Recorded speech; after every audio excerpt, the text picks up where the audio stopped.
15% of Y hours is 5/2 days. Find the value of Y.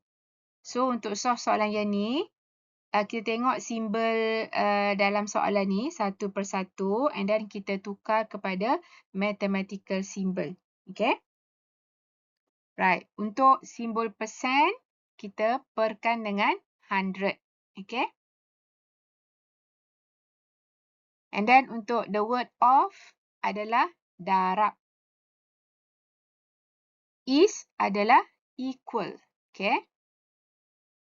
And then untuk yang days ni, oleh sebab Y ni diberi dalam hours, jadi yang days ni nak tukar kepada hours, kita kena darab dengan 24. Kenapa? Sebab in one days, we have 24 hours.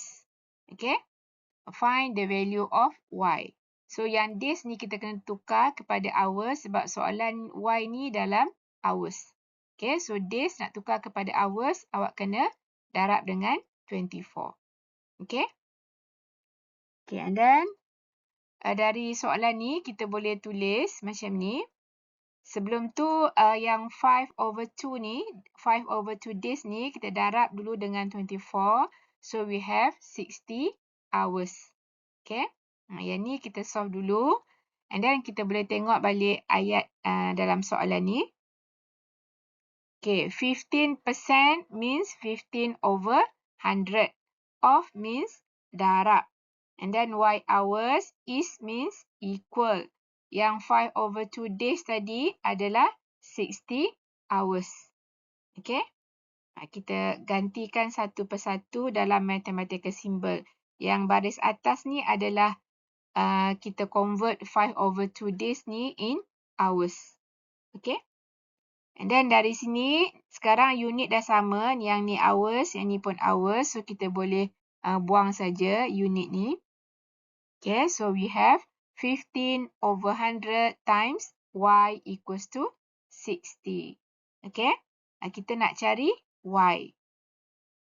So, Y equals to 60. Yang 15/100 ni hubungannya darab. Bila kita move to right hand side, kita masih boleh tukar kepada darab juga dengan syarat yang bawah naik atas, yang atas turun bawah. Kita terbalik. Okay, kita tukar kepada darab tapi terbalik. Okay, sebelah kiri ni kalau kita move to right hand side sepatutnya bahagi.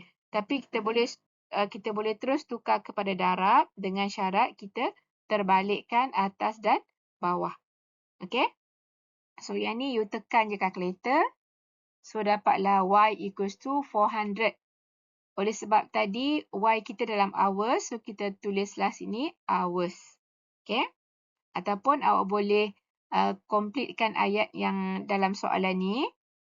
Okay. Kita boleh tulis 15% of Y kita gantikan dengan 400 hours is 5/2 days. Okay. Ini adalah complete answer. Okay. During the food festival, the current selling price of a box of tiramisu is Rm28.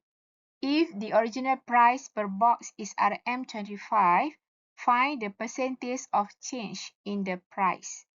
Okay. So, mula kita keluarkan dulu untuk current selling price ni, kita boleh tulis sebagai new selling price. Okay, new selling price.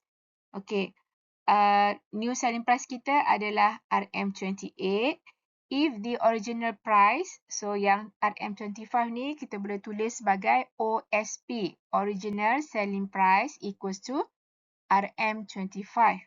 Soalannya tanya find the percentage of change.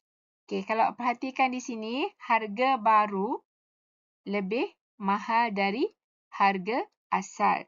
Means yang ni adalah terlibat dengan markup. Okay. So, kita boleh tulis percentage change equals to harga yang mahal tadi, NSP, tolak dengan harga yang murah sikit, and then wajib perkan dengan original selling price times 100%. Okay, sebab kita nak cari percentage. Okay. And then, Kita gantikan NSP adalah 28 minus OSP adalah 25 perkan dengan 25. Ingat ya, wajib perkan dengan OSP. Atas ni depends tengok harga mana yang mahal, yang itulah yang di depan. Okay? And then sebab kita nak percentage, so darabkan dengan 100%. Okay? Then you tekan je calculator. So dapatlah percentage of change.